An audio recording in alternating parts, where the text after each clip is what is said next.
Good evening. Happy Cinco de Mayo for those that celebrate. Hope you're having a happy Monday.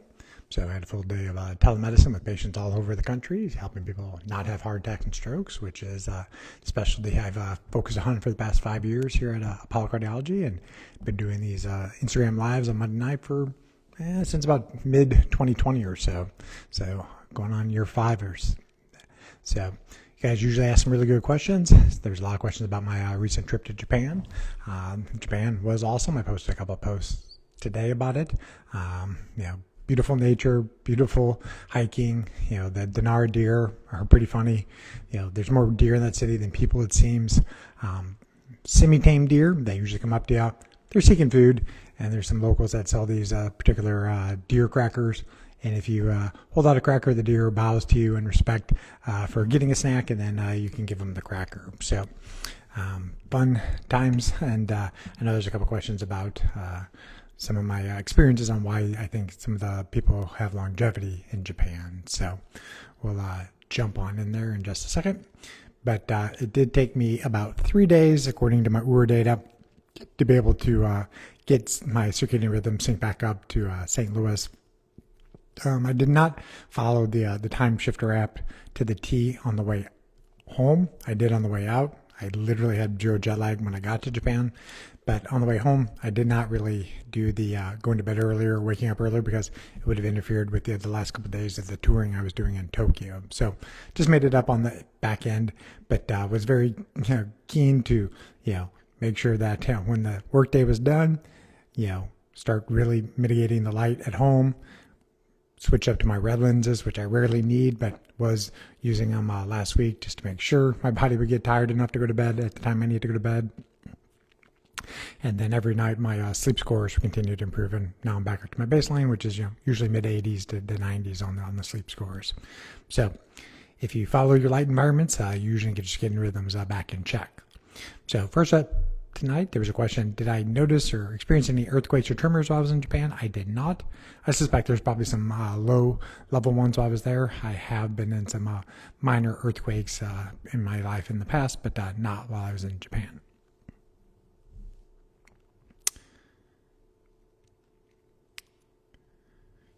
The other question about Japan was: studies show that Japan has a much lower rate of heart disease than the USA.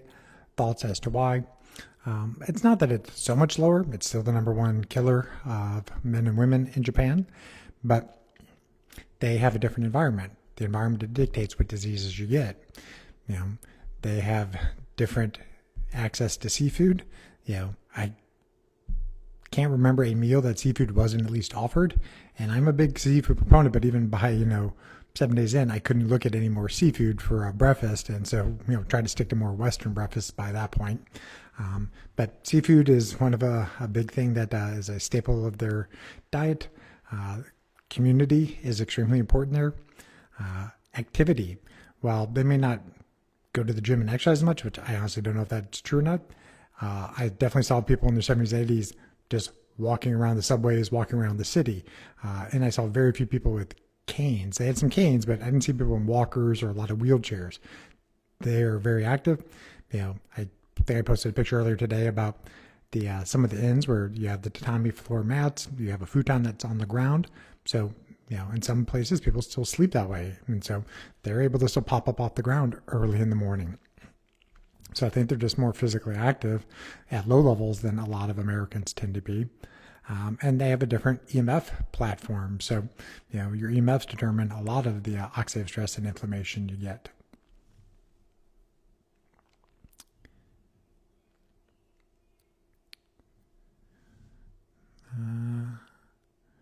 Question. Somebody says that they're prone to cold sores, so they're avoiding L-arginine supplements. No worries with that. You really don't need L-arginine supplements for nitric oxide. You're not deficient in L-arginine. It's more that when patients have issues with nitric oxide, it's often an issue with endothelial nitric oxide synthase, the enos enzyme, and they don't convert arginine to citrulline very well. So work on fixing that enos enzyme. There are various supplements that potentially help with that. Dr. Nathan Bride's a nitric oxide researcher and has patented multiple products that help fix that problem. So would likely consider one of Dr. Bryan's nitric oxide lozenges, or consider something from Calroy, that Vasconox, that may help with nitric oxide and hydrogen sulfide.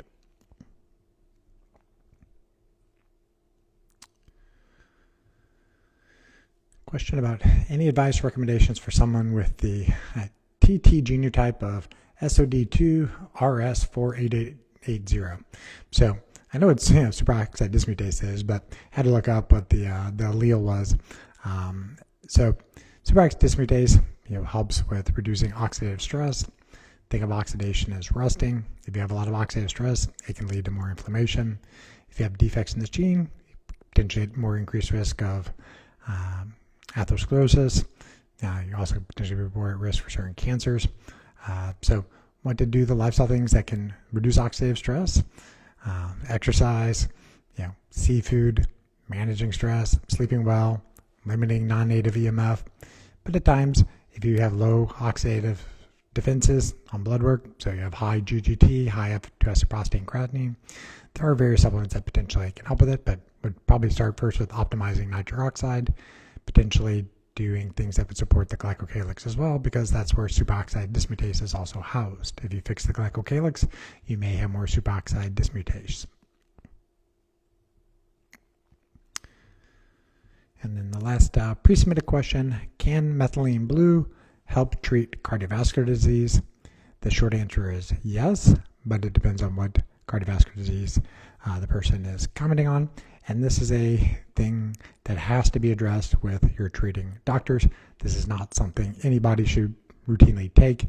It can be extremely dangerous if you take methylene blue and you're on certain medications, or if you have a G6PD deficiency, which you may not know. So do not play around with methylene blue unless you talk to your doctors about what conditions you may have that might counterbalance being on methylene blue. There are windows of treatment that are beneficial for mitochondrial function, and there's levels that can cause methemoglobinemia, and you can potentially kill yourself if you take the wrong dose of methylene blue. So this is not something I can discuss on Instagram, saying that this is something that's safe for people to consider. In generalities, the heart has a lot of mitochondria. Methylene blue supports mitochondrial function, helps produce energy in the absence of oxygen. So in some instances, it's useful. IV preferentially, particularly during cardiac surgeries, may be beneficial.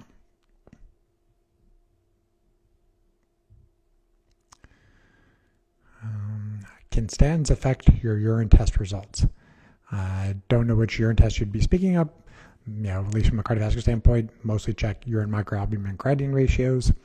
You also check F2 prostate and creatinines as a marker of oxidative stress, so it will not affect either of those urine tests.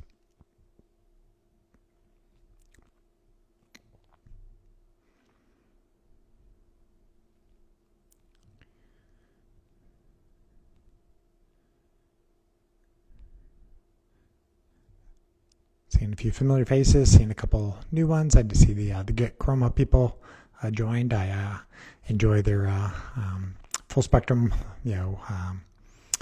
kind of disc light. I have one at home and in the office. Now that it's staying daylight longer, I'm not using as much, but I still use it as my podcast backdrop lighting. So did a podcast last Friday and was using my Get Chroma light to light it up. You can keep it a little bit more full spectrum and a little bit more circadian rhythm friendly when you use the ones that are a little bit more warmer and amber. Next question, is one meal in the morning okay for the day? Seen studies showing correlation between intermittent fasting and cardiovascular risk. Would it be better to fit a meal later in before sunset instead of fasting? So unanswerable question without more details. Timing of meals, ideally sun up to sundown. And that depends on what your goals are. Are you trying to gain muscle mass? You're trying to lose fat? Trying to maintain? How insulin sensitive are you to begin with? Do you have issues with certain types of fats? Do you have an ApoE4 allele? So unanswerable question for one person. But most of the time, people do best getting at least 2 meals a day. If you're trying to gain mass, maybe you need 3 or 4 meals a day. But generally, you want to stop eating 3 to 4 hours before bedtime. So sun's going down, really should try to wrap up eating meals if possible.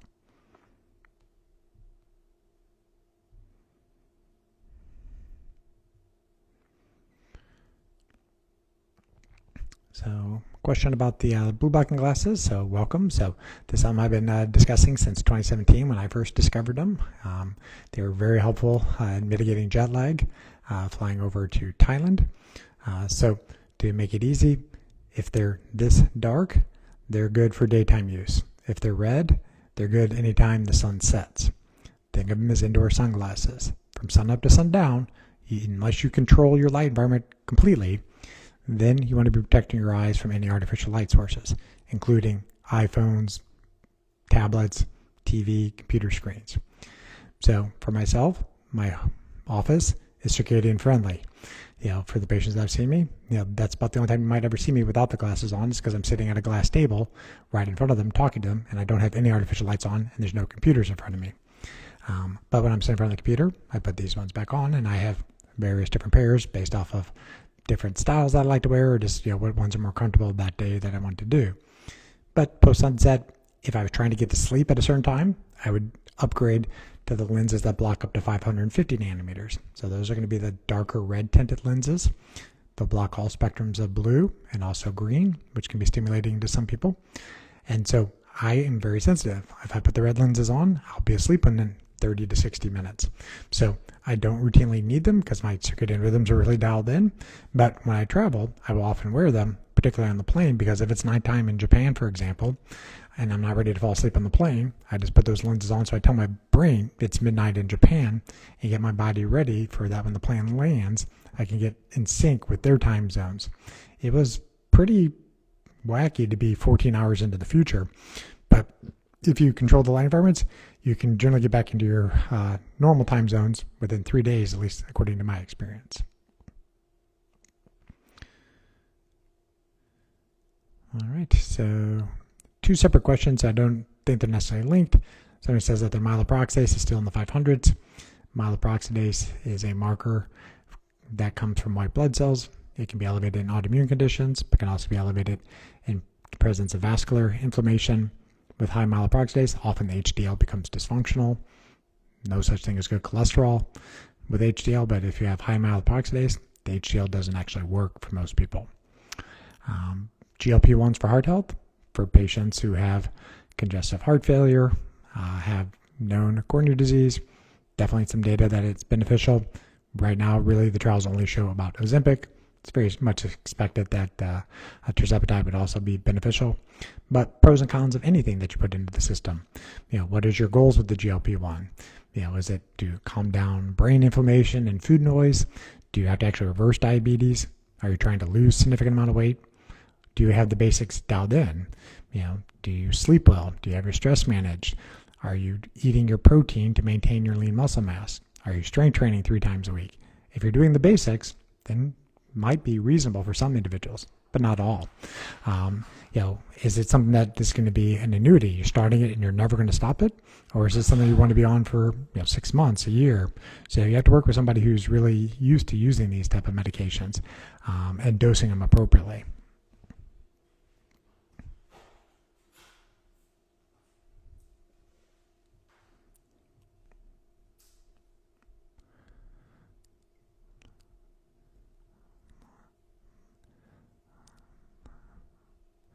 All right, so I think I got through all the pre-submitted questions, and I'm not seeing anything pop up in the comments just yet.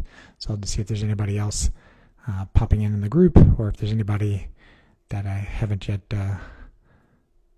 called out that I'm used to seeing on here. So.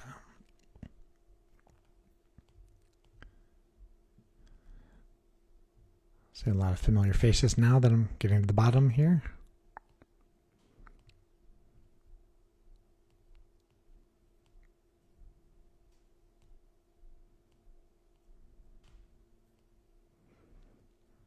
All right. Well, I don't see any other questions coming in just yet. I think there's one popping up right now in just a second. But I just did upload on my YouTube channel one of my prior IG lives. I did through the AI screener so that it has a little bit of a summary of what we talked about that one. And then the talk from last week will be up there later this week as well. So got 2 things here. Somebody just ordered the Boston Heart cholesterol balance test. very good test. I went over, I think, 7 or 8 of those today with my patients. It's a test that tells you, are you a hyperproducer of cholesterol or are you a hyperabsorber of cholesterol? So cholesterol is not bad for you, but most people will have one or the other issue. Sometimes they have both.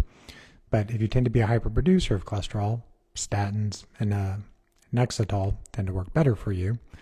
If you're a hyperabsorber of sterols, then you tend to benefit more from ezetimibe. So the analogy I use is, think of cholesterol as water going into a bathtub. You're trying to prevent the water from overflowing. The 3 things you can do to prevent that is you can go in there, dial the faucet back so less water goes in. That's like using a statin to dial back the desmosterol and anthosterol being produced. You just don't want to shut it all the way off. You could use a PCSK9 inhibitor like Repatha, Praluent, Ilasclerin to open up the drain by supporting the LDL receptor, pull the cholesterol out of the circulation. Or you could use ezetimibe to make sure that once the water's in the drain, it actually flows out to the sewer pipe. Some people have a blockage in the sewer and the water just backs up into the bathtub. So with the cholesterol balance test, you can go through it and figure out, okay, if somebody's going to take a medicine or supplement, is it likely to work well for them? Question, are PVCs, PACs during exercise dangerous? Not necessarily, but you'd have to know, do you have any electrolyte imbalances, thyroid issues, or is there other EKG changes that would be consistent with ischemia?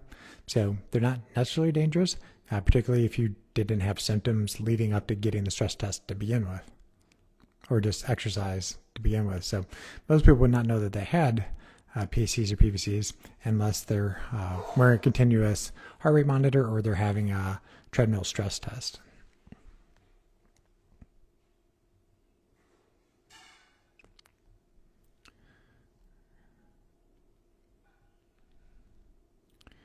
I don't know what this means. Found out that you and my cardiologist just started with it. I guess it may be the cholesterol balance test. I've been doing that test for probably 7 years or so. I've been checking advanced lipid panels since 2012 at least, and some of the old VAP panels since 2006. So I don't remember exactly when the cholesterol balance test came out, but I've been using it for as many years as I've had access to it. And then somebody's asking, am I still a Dr. Jack Cruz member? Yes, I'm still a platinum member in Dr. Cruz's optimal clubs.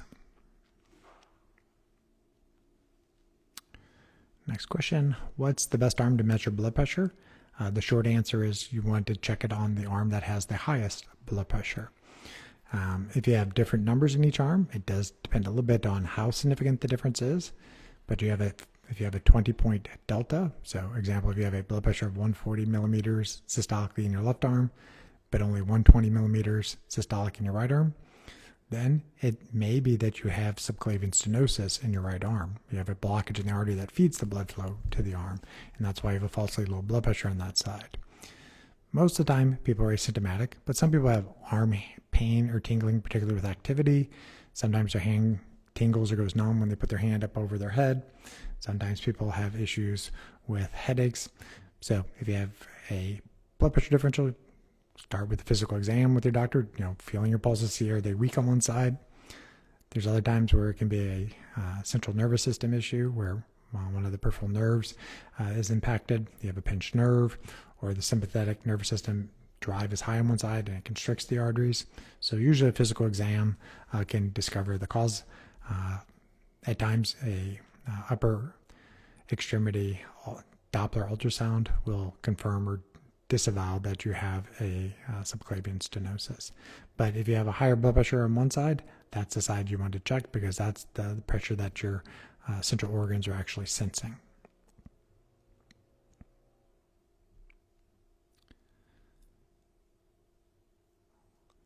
All right. I think I just answered all the questions that had popped up for the evening. Every Monday, 6 p.m. Central Time, I jump on here, answer your guys' questions. Most of them are cardiovascular in nature. Some are mitochondria, some are biohacking. So that's the things that we've been doing for the past few years. I usually have the archives up on my YouTube channel within a day or so, and put them in through the AI summarizers, so you can kind of jump ahead to the questions that you're interested in hearing more about. So all the archives are there. I just did a podcast last week with Heal Thyself. There's a lot about nitric oxide, vascular health, and there was some circadian biology discussed in there as well. I don't know exactly when they're going to release that podcast, but when they send me the link, I'll definitely put it in my stories here. And I'll always let you know if I'm going to be on any big podcasts. I got a couple coming up in June. So hope you guys have a great week. Have a great rest of the Cinco de Mayo, and I'll see you next Monday.